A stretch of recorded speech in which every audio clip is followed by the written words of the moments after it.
At the age of 23, Victoria Brown was very used to the luxury and wealth that she had since birth. Sadly, she lost her mother when she was just 5 years old, and her father, David Brown, did everything he could to make sure that his beloved daughter never lacked anything in her life.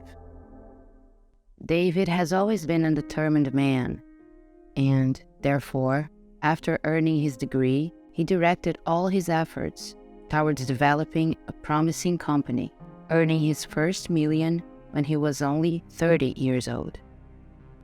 15 years later, he had multiplied his profits copiously. Meanwhile, he left his daughter in the care of the babysitter who worked in his house over the years. Unfortunately, Victoria had no interest in the family business, so when she started to grow up, the only thing she was interested in was spending her father's money. David tried to talk to his daughter about her financial turmoil, but she was way past the age of being taught. She was acting like a spoiled child, and it was very difficult for her father to control her. The young woman managed to spend the equivalent of a judge's or a lawyer's salary when she went to a clothing store. She really didn't feel the slightest shame for spending her father's money as if it was nothing. On a Friday night, Victoria was getting ready to go out with her friends for a birthday celebration. Her father knocked on her door and told her that she could spend a maximum of $2,000 on her card, that this was her last chance to show that she had matured and was aware of her spending. Victoria agreed, and when her father left, she let out an ironic laugh because she knew she would spend $2,000 in the first 2 minutes of that night.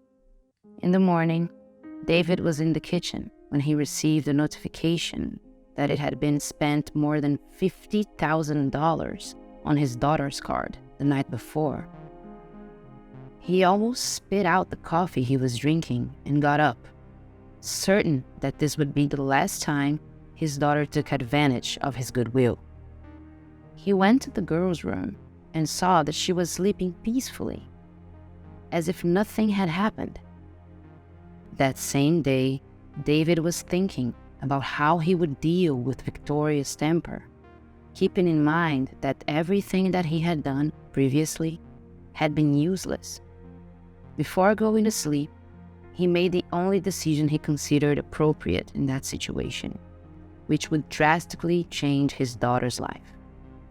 The next day, Victoria slept until noon, as she always did, and woke up with a call from her father.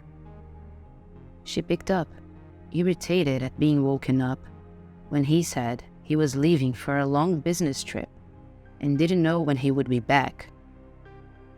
"I don't know exactly when I'll be back, but I had to do something to see if you can come to your senses and be more responsible. I canceled all your credit cards and rented a house in a remote village 4 hours from the city for you to live and think about your actions," David said to Victoria in a strong voice. Her father said the driver would take her the next day as soon as she woke up, and hung up before she had a chance to react. The driver arrived in the morning, and Victoria, who thought that was just another one of her father's threats, realized that he wasn't kidding, and she had no choice but to comply with his orders. On the road, Victoria was anguished, not knowing what direction her life would take at that moment. After a few hours of travel, the car finally approached the house where she would live, and she was shocked by the place. It was small, unkempt, had almost nothing to entertain her, and it was filthy with dust and spider webs, as if no one had been there in a long time. The driver removed her things from the trunk and quickly departed, leaving her to fend for herself.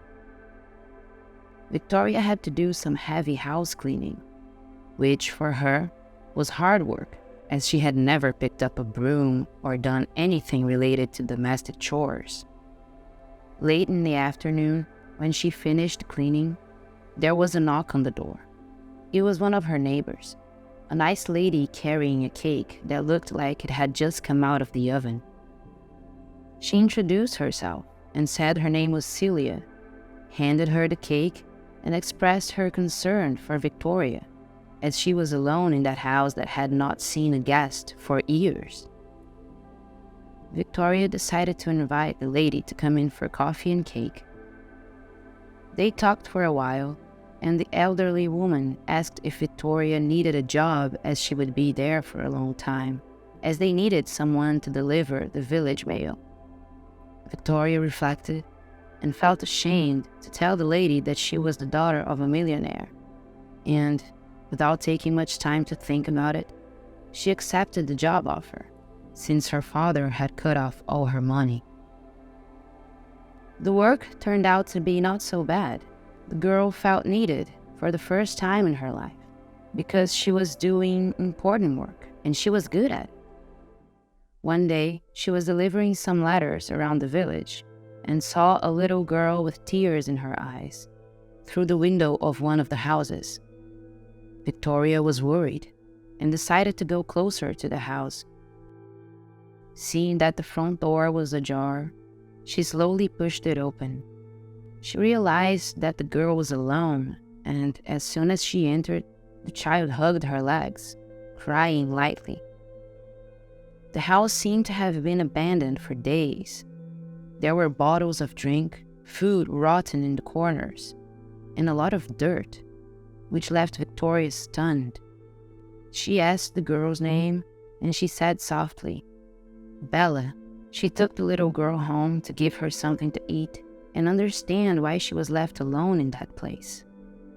She called Celia while the little girl ate, and the lady explained that the girl was the daughter of a woman named Lucy, who had accidentally become pregnant by one of her many boyfriends. She said that the woman had been addicted for years and never took care of her daughter, preferring to go to parties and bars with her boyfriends, leaving Bella alone and helpless in that house for days. Victoria's eyes filled with tears because she was very sorry for that girl who had no one by her side, different from Victoria, who always had a father that gave her everything, all the affection and patience that he could, and even so she treated him with ingratitude. That situation touched her in a way she had never felt before. She realized all the mistakes she had made acting like a spoiled, arrogant girl all these years. Celia suggested that she go to the police station to find the girl's mother. So, Victoria left the child in the care of the elderly lady and left. A police officer named Mike volunteered to help her look for Bella's mother. But 2 weeks later, he couldn't find her. The only option left was to take the child up for adoption. Mike and Victoria became very close during the search for the missing mother. The young woman felt a warmth in her chest, as she had become very close to the girl too. It was as if she was her mother or her older sister. She had created a very strong bond that made her want to adopt the child. So, they were decided, and Victoria and Mike requested the resolution of the obligations of the adoption process. Victoria got all the documents to adopt Bella, and now the two even had an adventure partner, Mike, who joined them, and in a few months, everyone felt that they were part of a beautiful, united family, full of love. After a few more months, a luxury car parked in front of Victoria's house, and her eyes watered when she realized it was her father. They were all smiling when they saw David, and when he saw that scene, he also couldn't hold back the tears.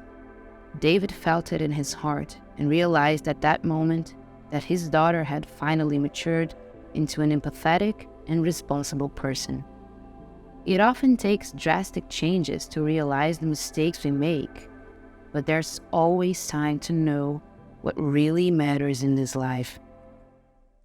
If you know any similar stories, write about it in the comments, like the video, share with your friends, and subscribe to the channel for more fantastic stories.